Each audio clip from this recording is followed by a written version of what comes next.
আমাদের সঙ্গে রয়েছেন রাজ্যের শিক্ষামন্ত্রী ব্রাত্য বসু।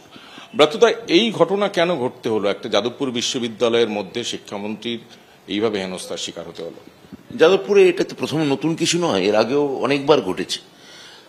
আমার এই মুহূর্তের ক্যাবিনেট সহকর্মী বাবুল সুপ্রিয়, তিনি একবার যখন গেছিলেন যাদবপুরে, তার সঙ্গে এরকম করা হয়েছে। অনেকের সঙ্গেই যাদবপুরের এটা বারবার করা হয়েছে। যাদবপুরটা প্রায় একটা মুক্তাঞ্চলে পরিণত করতে যাওয়ার চেষ্টা করা হয়েছে। আমি কালকে পুরোটাই আমি ধৈর্য ধরে অপেক্ষা করেছিলাম এবং আমি চেয়েছিলাম যে ওরা ডেপুটেশনটা জমা দিক, যেটা আমি আপনার সঙ্গে প্রারম্ভিক সাংবাদিক বৈঠকে আমি বললাম, কিন্তু ওরা সেটা দিতে রাজি হলো না। এরা, আমি চিনি না ওদের, প্রায় 30-40 জনের একটা গ্যাং ছিল, 40-50 জন মতো। ওরা বলছিল সবার সঙ্গে বসে একসঙ্গে ডেপুটেশন নিতে হবে। এসএফআই দিয়েছিল, আমি নিয়েছিলাম। এসএফআই প্রথমে দিতে চাইনি। আমি যখন বললাম এসে ডেপুটেশন দিতে পারেন, আমি শুনবো, আমি প্রতিটি সংগঠনের সঙ্গে আলাদা করে দরকার হলে যদি কথা বলতে হয় কথা বলবো। কিন্তু ওখানে ওই 4-5টা সংগঠন নাকি ছিল আলট্রা লেফট, তারা বলছে আমাদের সবার সঙ্গে একসঙ্গে বসে ডেপুটেশন নিতে হবে। সেটা আমার পক্ষে সম্ভব ছিল না। 50 জনের সঙ্গে একটা প্রকাশ্য জায়গায় বসে ওখানে কোনো ডেপুটেশন দেওয়া হতো না, এটা হইচই হতো। আমি বিকাশ ভবনে আলাদা ডেট দিতে চাইলাম, ভিসিও বললেন যে ভিসি সেখানে থাকবেন এবং আলাদা ডেট করা যেতে পারে, আলাদা তারিখ। কিন্তু ওরা ওই মুহূর্তে ওরা কোনো ডেপুটেশন অবস্থা দেওয়া ছিল না।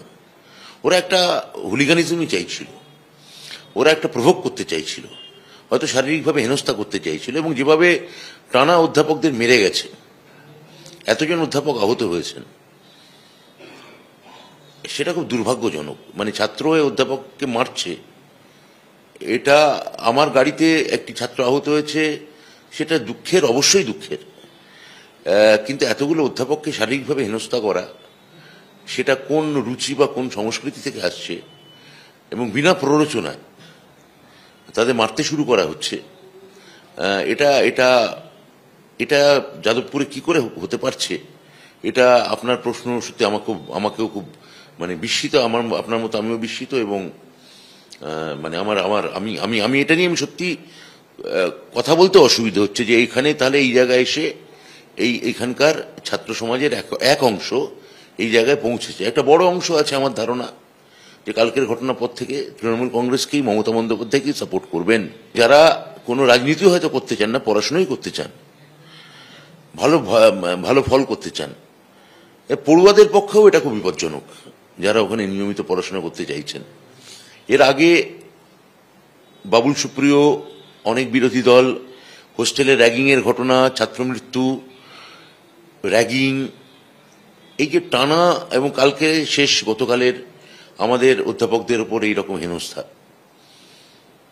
এটা বর্বরচিত, এইটুকু বলতে পারি। কিন্তু ধরুন, ওদের দাবি পূরণের পদ্ধতি হয়তো ভুল, কিন্তু ওদের দাবি তো অন্যায্য নয়। আপনার দলনেত্রী এখনো পর্যন্ত ভোট ঘোষণার প্রায় 1 বছর আগে থেকে ভোটার লিস্ট নিয়ে কার্যত দামামা দিয়েছেন ভোটের, কিন্তু আপনার ছাত্র সংসদ নির্বাচন রাজ্যের 8 বছর ধরে, 9 বছর ধরে বন্ধ হয়ে আছে। দেখুন, আমি তখন শিক্ষা দপ্তরের দায়িত্বে ছিলাম, মুখ্যমন্ত্রী আমায় নির্বাচন করতে বলেছিলেন এবং আমি নির্বাচন করেছিলাম। আমি এখনো নির্বাচন করতে চাইছি। আমার মুখ্যমন্ত্রী বলেছেন 28 আগস্টের সভা থেকে, আমাদের নেতা অভিষেক বন্দ্যোপাধ্যায় বলেছেন এই নির্বাচন হওয়ার কথা। ওরা, মুখ্যমন্ত্রী, দলনেত্রী যেখানে বলছেন যে আমি সময় বুঝে ঠিক জানাবো, আর 28 আগস্ট মানে সেপ্টেম্বর মাসের পর অক্টোবর মাসে পুজো চলে এলো, পুজোর পরে উপনির্বাচন হলো, ফেস্টিভ সিজন শুরু হলো, মাধ্যমিক পরীক্ষা শেষ হলো, উচ্চ মাধ্যমিক পরীক্ষা শুরু হচ্ছে। এই এতগুলো ঘটনার পর মার্চ মাসে বা এপ্রিল মাসে আমরা একটা নির্বাচনের ডেট আমরা জানাতেই পারতাম। আর আপনি এটা আমাকে বলুন, যারা নির্বাচন নিয়ে সংসদীয় ব্যবস্থা, আমি এসএফআই আমার ডেপুটেশন দিয়েছে, আমি বুঝতে পারছি, তৃণমূল ছাত্র পরিষদ আমার ডেপুটেশন দিয়েছে, বুঝতে পারছি। ওরাও তো ছাত্র, আমাদের এসএফআই ছাত্র, মানে তো আমি তাকে বিরোধী বলে মনে করি না, সে আমার ছাত্র। তো ওরাও তো আমাদের ছাত্র, এবং ওরা রাজনৈতিকভাবে বিশ্বাস করে যে নির্বাচন বা সংসদীয় ব্যবস্থা হচ্ছে শুয়োরের কোঁয়ার। তা নির্বাচন নিয়ে ওদের এতই যখন বক্তব্য, আমি যখন আলাদা বিকাশ ভবনে তারিখ দিতে চাইলাম যে একটা ট্রাইপার্টাইট মিটিং, উপাচার্য আমার সামনে বললেন যে আমি মন্ত্রীকে বলছি আমরা একসঙ্গে একটা আলাদা মিটিং করব। সেটা ওরা রাজি হচ্ছেন না। তখন আমি যখন বললাম যে এখানে ডেপুটেশন দিন, সেটা তো ওরা রাজি হলেন না। তাহলে নির্বাচনের তারিখ জানতে চাওয়া এটা উদ্দেশ্য ছিল না গোলমাল পাকাতে চাওয়া? একটা যে যাদবপুর যে আমরা সন্ত্রাস করব এবং কেউ বুড়ো আঙুল দেখিয়ে করব না, কেউ টুস্কি মেরে করব, কেউ কিছু আটকাতে পারবে না, এই বার্তা দেওয়াটা লক্ষ্য ছিল। আপনি বলছেন মার্চ এপ্রিলেই ঘোষণাটা হতে পারে ছাত্র সেটা আমি মার্চে হবে না এপ্রিলে হবে আমি এই মুহূর্তে বলতে পারবো না। বিশেষত কালকের ঘটনার পর আমি মুখ্যমন্ত্রীর সঙ্গে আরেকবার কথা বলবো, এইটুকু বলতে পারি আপনাকে। ধরুন সিপিএম বা এসএফআই তারা একাধিক দাবি সামনে আনছেন আপনার বিরুদ্ধে। প্রধানমন্ত্রী সুজন চক্রবর্তী তো আপনার গ্রেপ্তারির দাবি করছেন। এইটুকু সহনশীলতা কেন দেখাতে পারলেন না কালকে, যেখানে গাড়িতে চাপা পড়তে হতো না ওই একজন ছাত্রকে, বা তাকে চিকিৎসা অধীনে থাকতে হতো না? হ্যাঁ, ঠিকই, এটা আমি মানছি যে আমি প্রথম কথা হচ্ছে যে প্রায় 3 ঘন্টা আমি অপেক্ষা করেছি, কিন্তু ওরা তো ওরা ঘেরাও করে রাখতে চাইছিলেন। ঘেরাও হতে অসুবিধে ছিল না, কিন্তু ওরা বলছেন যে ওখানে বসে ডেপুটেশন নিতে হবে। এখন কথা হচ্ছে যে এইটা পাশাপাশি ওরা কি এটা বলছেন যে এতগুলো অধ্যাপক মার খেলেন, সেটা বুঝি খুব ভালো লাগছে। তৃণমূলপন্থী অধ্যাপক, তাদের মারা যেতেই পারে না। শাসক মন্ত্রী, তৃণমূলের মন্ত্রী, অতএব গাড়ি ভাঙচুর হতে পারে, তার সিকিউরিটিকে ধরে পেটানো হতে পারে। এতগুলো অধ্যাপক নিগ্রহ হওয়ার পরে ওই বাড়িটা ভেঙে চৌচির করে দেওয়া যেতে পারে। শুধু আমার গাড়ি না, একাধিক গাড়ি কালকে মেরে ভেঙে দেওয়া হয়েছে। তৃণমূলের কর্মী সংগঠন, তাদের পার্টি অফিস পোড়ানোই যেতে পারে। এইগুলো যারা সিপিএমের যদি কেউ বলে থাকেন, তো এটা আমি খালি বলবো তাদের সঙ্গে হলে কি বলতেন তারা, কারণ যে যারা করেছে তারা তো সিপিএমের ছাত্র সংগঠন না, অন্য ছাত্র সংগঠন। তো তাদের সঙ্গে হলে কি হতো, এবং তাদের গত সপ্তাহেও তারা যাদবপুর বিশ্ববিদ্যালয়ে পোস্টার দিয়েছে সেই ছাত্র সংগঠন যে এসএফআই এর অবস্থা জঙ্গলমহলের মতো করে দেবো। তা তাদের সঙ্গে যদি এরকম হতো তারা কি বলতেন তখন ভেবে দেখা। তো ওদের কথায় আমি খুব একটা গুরুত্ব দিচ্ছি না। আপনি কথাটা তুললেন, আমি কথা বললাম। যে ছাত্রটি জখম হয়েছে আপনার গাড়িতে ধাক্কা লেগে? না, সেটা তো আমি বলেইছি একটু আগে আপনাকে, আমার খারাপ লেগেছে। আমার ড্রাইভারটি, দেখুন আমার গাড়ি আমি তো মারিনি, ড্রাইভারটি ভয় পেয়ে গেছিল, কম বয়সী ছেলে। ওকে যখন গাড়ি এদিক থেকে ঘুষি মারছে, ওদিক থেকে ঘুষি মারছে, কাঁচ ওর সামনের কাঁচটা এখন ভেঙে গায়ে পড়েছে, ওরও গায়ে পড়েছে, একই সঙ্গে ওই কাঁচ ভেঙে আমার গায়েও পড়েছে। তো আমাদের আহত হওয়াটা ঠিক আছে, সেটা আমি বলছি না কিছু, কিন্তু ছাত্রের আহত হওয়াটা সেটাও কাম্য ছিল না। কিন্তু ওর ওর বাড়িতে শুনলাম তো বিশ্ববিদ্যালয়ে পড়ান, মানে আমাদের সহকর্মী। আমি কিছু একটা করবো, সেটা এখন আপনাকে আমি বলবো না। মানে আমি কথা বলতে পারি কিনা সেটা আমি দেখছি। আপনি তো কালকে দেখাও করতে যেতে পারতেন, মানে যে জখম হয়েছে এই সমস্যা। উপাচার্য দেখা করতে গেছিলেন, উপাচার্যকে ওখানেও ধরে শারীরিক হেনস্থা করেছে। উপাচার্য সেই নিয়ে প্রেস বিবৃতি দিয়েছেন। হাসপাতালে উনি ছাত্র দেখতে গেছেন, আহত ছাত্রকে ভর্তি, সেখানে ধরেও তাকে মারধর করেছে। এইটা কি উপাচার্য গায়ে হাত দিচ্ছে? মানে আমরা উপাচার্য, তৃণমূলপন্থী অধ্যাপক, জনপ্রতিনিধি, মমতা বন্দ্যোপাধ্যায় ভোটের পর ভোট জিতে যাচ্ছেন, অতএব তোদের খানিকটা মার খাওয়াই উচিত। তোদের কেন রাস্তায় মার খাবি না, এইটা তাদের ন্যারেটিভ হবে, সোশ্যাল ন্যারেটিভ। তো তৃণমূল এটা দেখছে। তৃণমূলও আমাদেরও রাজনৈতিকভাবে আমাদের কিন্তু দুর্বল ভাববেন না। তো কিন্তু আমি এটাও বলতে চাই যে আমি এটার লড়াই রাজনৈতিকভাবেই লড়তে চাই।